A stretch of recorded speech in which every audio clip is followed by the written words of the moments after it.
Hello friends, আজ নিয়ে এসেছি আলুর খোসা পোস্ত। প্রথমে গোটা 4টে আলু নিয়েছি। এবার পোস্ত, নুন, লঙ্কার গুঁড়ো আর নিয়েছি। প্রথমে গোটা আলুগুলো ধুয়ে রেখে মোটা মোটা খোসা করে ছাড়িয়ে নিয়েছি।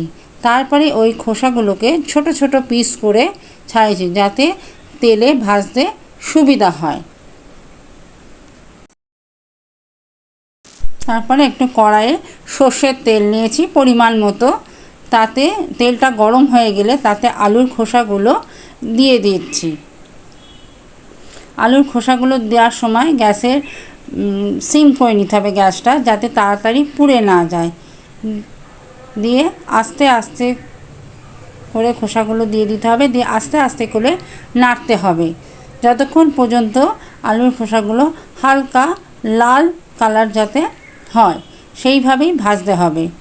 তারপরে আলুটা যখন ভাজা হয়ে যাবে তখন বেটে রাখা পোস্ত বাটাটা আলুর মধ্যে দিয়ে দেব।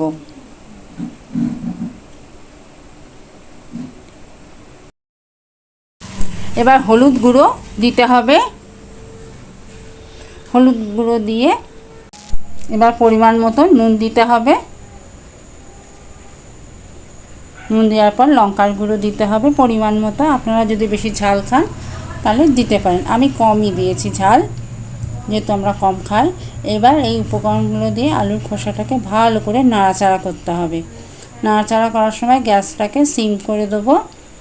এবার পরিমাণ মতো জল দিতে হবে।